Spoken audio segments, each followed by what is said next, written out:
जय श्री राधा रानी सरकार की, जय श्री कृष्ण भगवान की, जय वैशाख मास महत्यम की। मंदिर श्री बंसी वाले महात्मा यूट्यूब चैनल की ओर से हम आप सभी भक्तों का हार्दिक अभिनंदन करते हैं। आज हम आपको सुनाने जा रहे हैं वैशाख मास महत्यम के 11वें अध्याय की परम पावन कथा।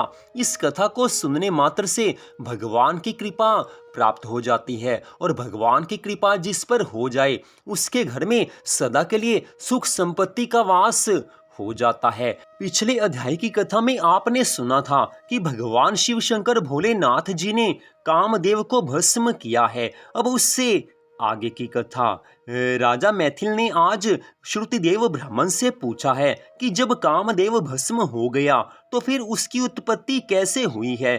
श्रुतिदेव ब्राह्मण कहने लगे हैं कि यह कथा स्वामी कार्तिकेय जी के जन्म की है जो यश और पुण्य देने वाली है। जब महादेव जी ने कामदेव को जला दिया तो उसकी स्त्री रति अपने पति को भस्म हुआ देखकर शोक से मूर्छित हो गई। जब 2 घड़ी पश्चात उसकी मूर्छा टूटी तो अत्यंत विलाप करने लगी है, जिससे सारा तपोवन दुखमय हो गया। जब रति ने चिता में जलकर शरीर त्याग देने का विचार किया और अपने पति के मित्र बसंत को पति की अंतिम क्रिया करने को बुलाया, जब वह चिता बना रही थी कि बसंत भी वहां आ गया।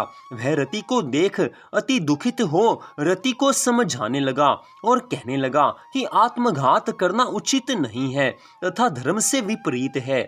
जब बसंत ने उसके शरीर त्यागने का विचार दृढ़ देखा तो नदी के किनारे पर चिता बनाई और रति गंगा में स्नान करके सब इंद्रियों को वश में करके मन को आत्मा में लीन करके चिता पर चढ़ने को तैयार हुई है। तो उसी समय आकाशवाणी हुई है कि हे पतिव्रता रति, तुम चिता में प्रवेश मत करो, तुम्हारा पति भगवान महादेव और भगवान श्री कृष्ण जी की कृपा से पुनः उत्पन्न होगा। इस प्रकार क्रम से उसके 2 जन्म होंगे। तब दूसरे जन्म में श्री कृष्ण के द्वारा रुक्मणी के गर्भ से प्रद्युम्न रूप में उत्पन्न होगा। तू ब्रह्मा के श्राप से शंबर नामक राक्षस के घर में निवास करेगी, वहीं तेरा पति प्रद्युम्न तुझको प्राप्त होगा। इतना कहकर आकाशवाणी समाप्त हुई है। और जब रति ने आकाशवाणी सुनी तो उसने चिता में प्रवेश नहीं किया। फिर जिनके कार्य की सिद्धि के लिए भगवान शिव ने कामदेव को भस्म कर दिया था, उन सब देवताओं ने बृहस्पति, इंद्र और अग्नि को आगे करके रति को वरदान दिया कि अब से तेरा पति अनंग कहलाएगा। और फिर कहने लगे हैं कि पूर्व काल में तेरा पति सुंदर नाम का राजा था, उस जन्म में भी तुम इसकी पत्नी थी, परंतु रज संकर कारिणी होने के कारण तुम्हारी ये दशा हुई। अब वैशाख मास में मंदाकिनी नामक नदी में स्नान करके भगवान मधुसूदन का पूजन तथा उनकी दिव्य कथा सुनने से अशून्य शयन नाम का व्रत करने से तुम्हारा पति अवश्य तुमको मिल जाएगा। रति को इस प्रकार वरदान देकर सब देवता अपने अपने स्थान को चले गए हैं और रति ने भी क्लेश से निवृत्त होकर मेष मास की संक्रांति में गंगा स्नान करके पवित्रता से अक्षुण्य शयन व्रत को धारण किया। इस व्रत के करने से उसको उसी समय कामदेव दिखाई दिया। उसने वैशाख मास में कर्तव्य धर्म नहीं किया था, इसी कारण परमात्मा का पुत्र होकर भी अंगहीन हुआ है। श्रुतिदेव ब्राह्मण कहने लगे हैं कि जब महादेव भगवान जी पार्वती जी के सम्मुख खड़े हुए अंतर ध्यान हो गए, तब पार्वती जी खड़ी रह गई और सोचने लगी कि अब क्या किया जाए। तब उनके पिता हिमाचल उन्हें अपने घर पर ले आए हैं, परंतु पार्वती भगवान शिव जी के गुणों पर इतनी मुग्ध हो गई कि उन्होंने अपने मन में धारण करके गंगा तट पर जाकर घोर तपस्या करने लगी हैं। भोजन आदि छोड़कर तपस्या करते बड़ी बड़ी जटाएं उनके सिर पर हो गई। इस प्रकार 1000 वर्ष तक भगवान शिव जी की आराधना करती रही हैं।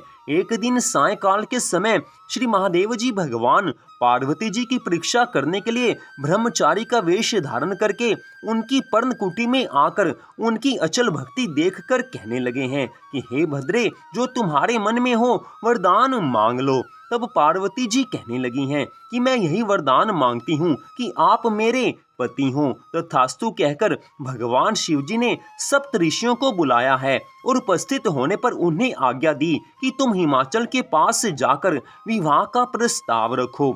सातों ब्रह्मवादी ऋषि चारों तरफ प्रकाश करते हुए आकाश मार्ग से हिमाचल के घर आए हैं। राजा ने उनका यथा उचित पूजन आदि से सत्कार किया है। तब ऋषियों ने कहा है कि हे राजा हिमाचल, तेरी कन्या पार्वती पहले दक्ष की कन्या सती थी, जिसने अपने पिता के यज्ञ कुंड में गिरकर अपने प्राण त्याग दिए थे। इनका पानी ग्रहण करने के योग्य भगवान शिव जी के अतिरिक्त और कोई नहीं है, इसलिए तुम अपनी कन्या का विवाह भगवान श्री शिव शंकर भोलेनाथ जी के साथ कर दो। तब हिमाचल ने कहा कि मेरी कन्या ने तो छाल के वस्त्र पहनकर गंगा तट पर भगवान शिव जी के साथ विवाह करने के लिए अनशन व्रत धारण किया हुआ है, सो उसकी मनोकामना पूर्ण हुई। आप महादेव जी भगवान को जाकर कह दें कि मैं प्रीति पूर्वक अपनी कन्या उन्हें अर्पण कर चुका, आप उसको अंगीकार कीजिए। फिर हिमाचल कन्या के विवाह के प्रबंध के लिए सोचने लगे।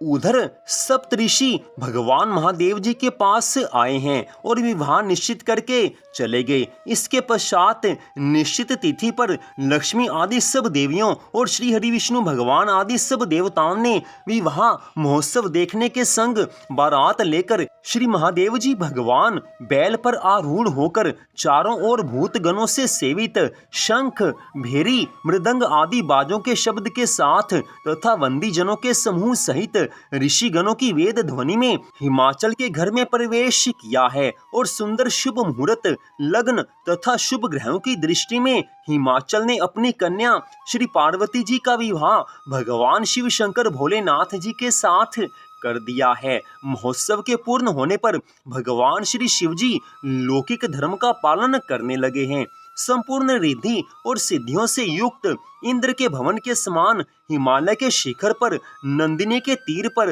वन के बीच में जहां भंवरे गूंजते और पक्षी अपना सुंदर शब्द करते हैं, पार्वती जी के साथ दिव्य 1000 वर्ष तक भगवान शिव रमन करते रहे हैं। जब भगवान शिव जी पार्वती जी के संग नित्य रमन करते रहे परंतु गर्भ स्थिति नहीं हुई तो देवताओं को अति चिंता हुई है। फिर सब देवताओं ने मिलकर विचार करके अग्निदेव को बुलाया है और उनको समझाया है कि जिस समय भगवान महादेव जी रमन कर चुके हों तुम उनके सामने चले जाना। पार्वती जी तुमको देखकर लज्जा के मारे वहां से हट जाएंगी और तुम शिव जी को अपनी बातों में लगा लेना और शिष्य के समान बहुत से प्रश्न करना तथा समय लग जाने पर पार्वती जी की गर्भ स्थिति हो जाएगी। अग्निदेव ने ऐसा ही किया और रमन के समय वहां पहुंच जाने से पार्वती जी वस्त्रहीन होने के कारण लज्जा के मारे रमन छोड़ एक तरफ हो गई हैं।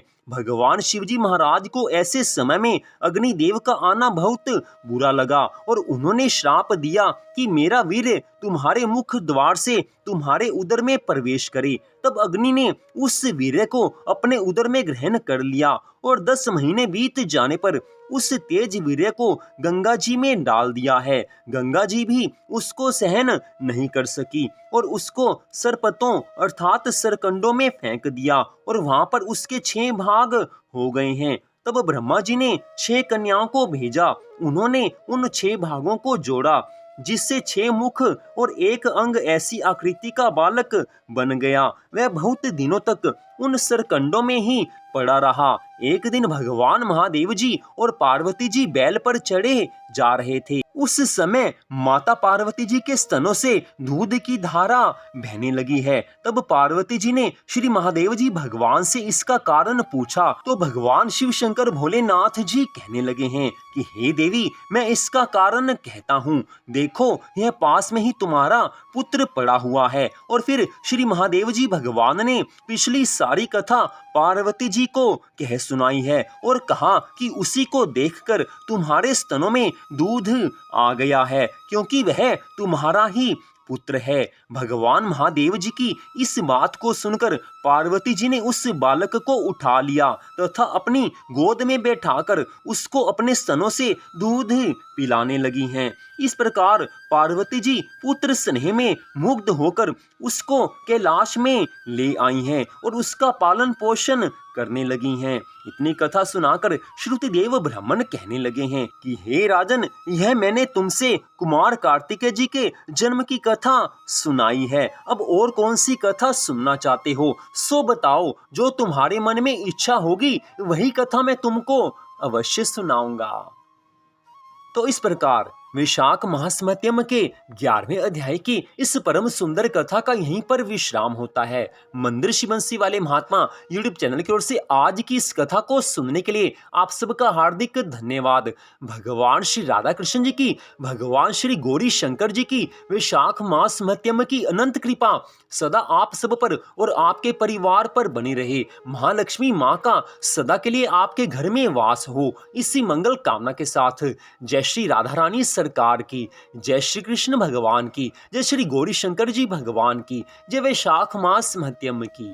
जय जय श्री राधे, जय जय श्री राधे, जय जय श्री राधे श्याम।